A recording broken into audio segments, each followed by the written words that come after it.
A trip to Italy. A young woman enchanted by the joy of food. And slowly, each delicious dish becomes a sweet little trap for her health. Have you ever felt that way? When eating isn't about staying alive anymore, but about filling a feeling, or worse, losing control without even knowing it. If you've ever seen yourself in that moment, then today's story, it's not just about Roberta.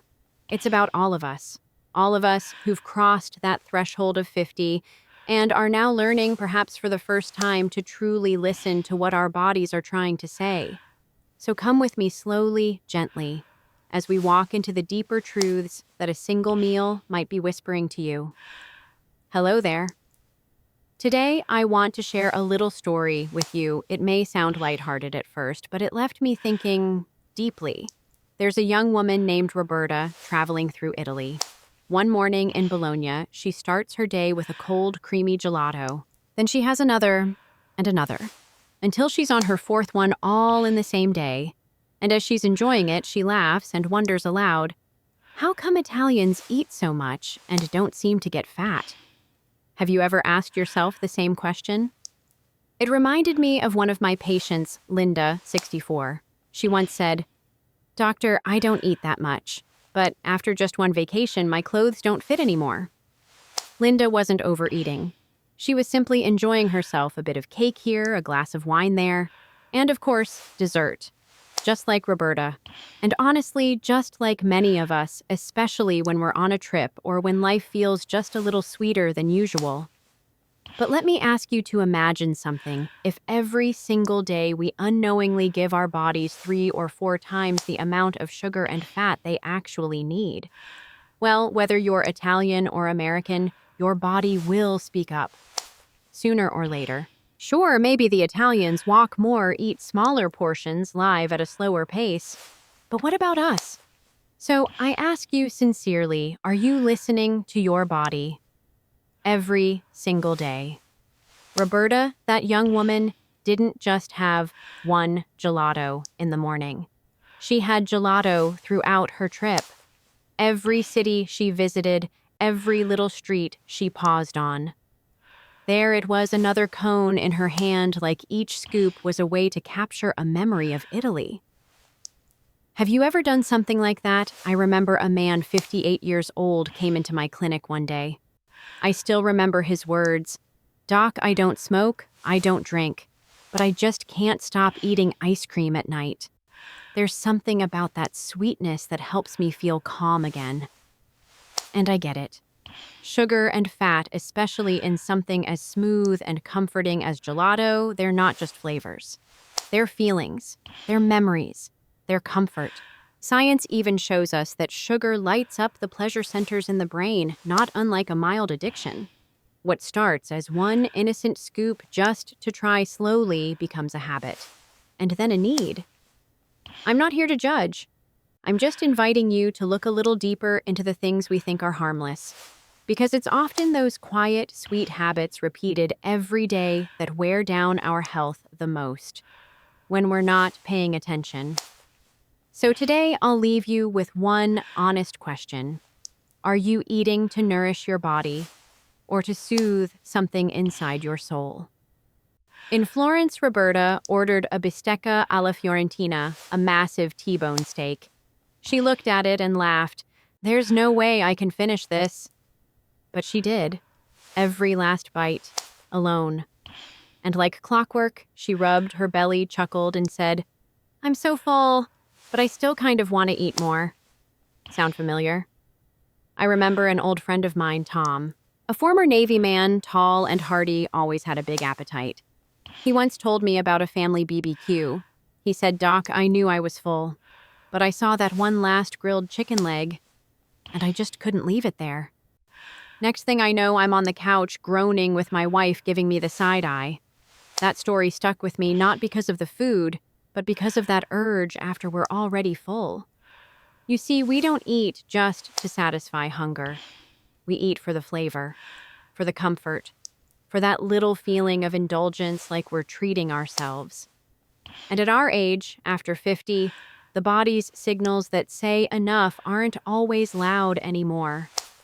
It's easier to be fooled by habit, by emotion, by memories of younger days. I'm not saying you shouldn't enjoy a good meal, but I want you to notice that moment after the last bite, that heaviness, the bloating, sometimes even that quiet regret. We don't have to give everything up. We just have to learn to stop while the taste is still sweet. Because that is real freedom. Not finishing the plate, but knowing when you've had enough. At the end of her journey, Roberta stood in a quiet little square in Italy, holding yet another gelato.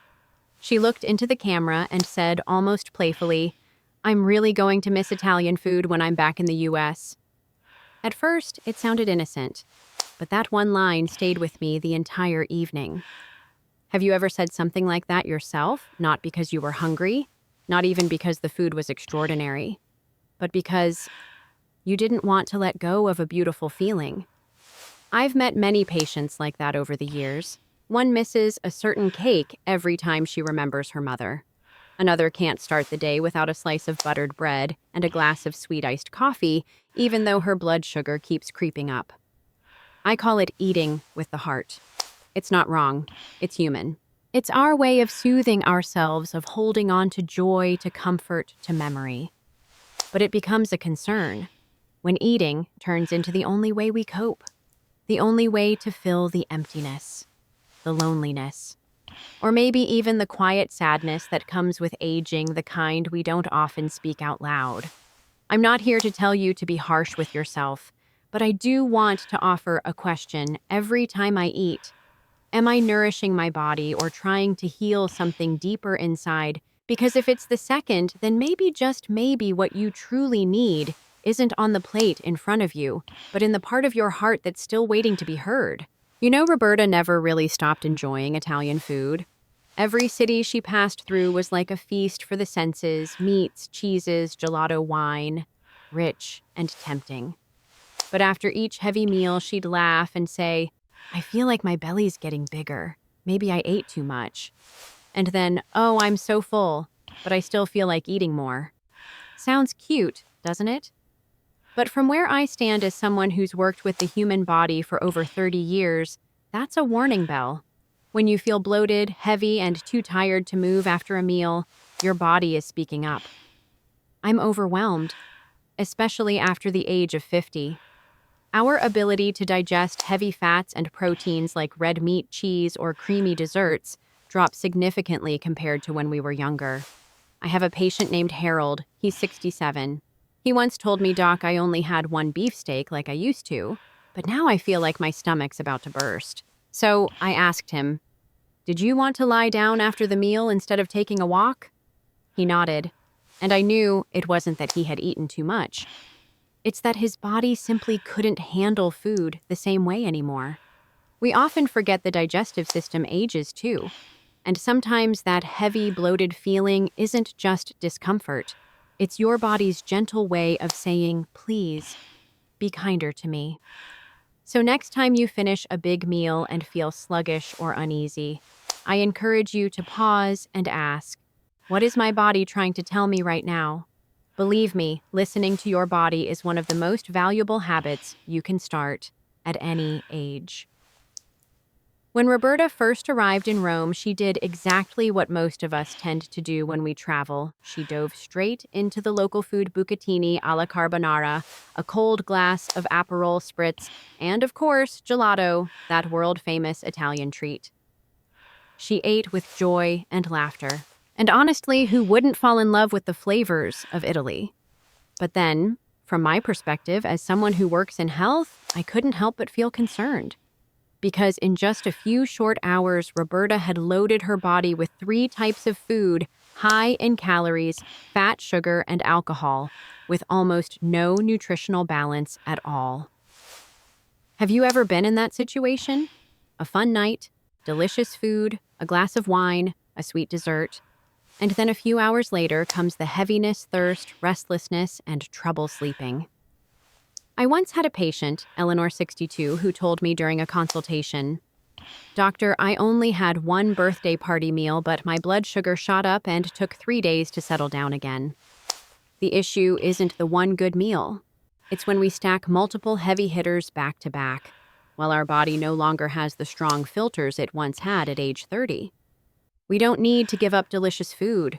We don't need to say no to joy. We just need to stay mindful while enjoying it. So next time you're sitting in front of a creamy pasta, a vibrant cocktail, and a cold scoop of gelato, I hope you savor it.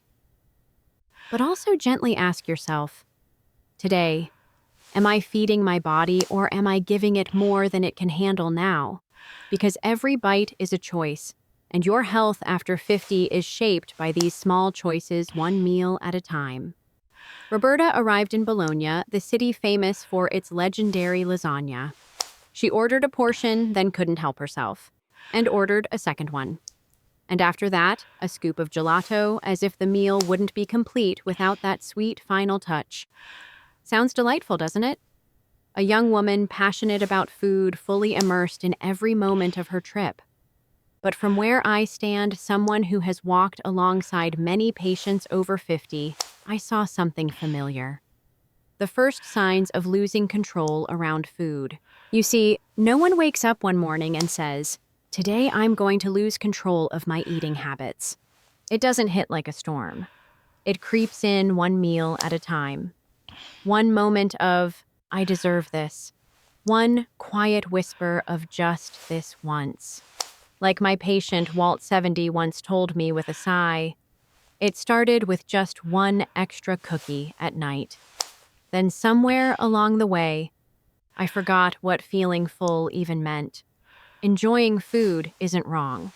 But when we can't stop when the food controls us instead of the other way around, that's when it's time to pause and look deeper. I'm not asking you to count every calorie. I'm just asking you to gently ask yourself, am I eating to feel alive, or because I no longer know how to stop? And if one day you realize that you're eating not from hunger, but from a hollow space inside you or a longing you can't quite name, please know you are not alone. But you do deserve to return to your rightful place as the one in control of your own table. You know, on every trip, at every party, it's hard to say, "That's enough." Roberta, that girl, she truly indulged during her days in Italy. Every meal was a joy and experience. But there's one thing the body can't hide: overload. When you constantly take in more calories than your body needs, especially from fat and sugar, your body can't use it all. So it stores it as fat, especially around your belly. And I'm not just talking about waistlines. I'm talking about silent metabolic imbalances, the kind you might not notice right away, but one day they'll show up. I've seen it happen with people like Jerry, a healthy 65-year-old man who loved good food and loved to cook. He once told me, "Doc, we only live once." And I nodded. But I also said the issue isn't whether we live once. The real question is, do you want to live once and live well, or live once and spend the rest of it tired? Medicated diabetic with fatty liver, sleepless nights, and aching joints. We don't need to follow strict diets, but we do need to know the line between enjoying food and hurting ourselves with it. You might say, it's just a few days. What's the big deal? And I'd say, a few days on their own aren't a big deal. But if we're not mindful, a few days turn into a few months, and a few months, that becomes a lifestyle. But you know what the best part is? Your body, no matter how old you are, still has the power to bounce back if you treat it right. And you can start today. So ask yourself, am I fueling my body or storing up fat and disease? The answer doesn't lie in one meal. It lies in the little choices you make every single day. You know stories like Roberta's or Jerry's. They're not unusual to me. They reflect the lives of hundreds, maybe thousands of people I've met. And maybe they reflect you or someone you love. Because eating isn't just about staying alive. It's about memories. It's about joy. It's how we love ourselves and connect with life. But what I hope you take away today isn't guilt. It's awareness. Because health doesn't come from big, dramatic decisions. It comes from small, steady, meaningful choices made day by day. If this video resonated with you, please don't leave in silence. Give it a like, hit subscribe, or share it with someone who might need a gentle reminder like this. And if there's something you'd like to share about your eating habits, your struggles, your healing, I invite you to leave a comment below.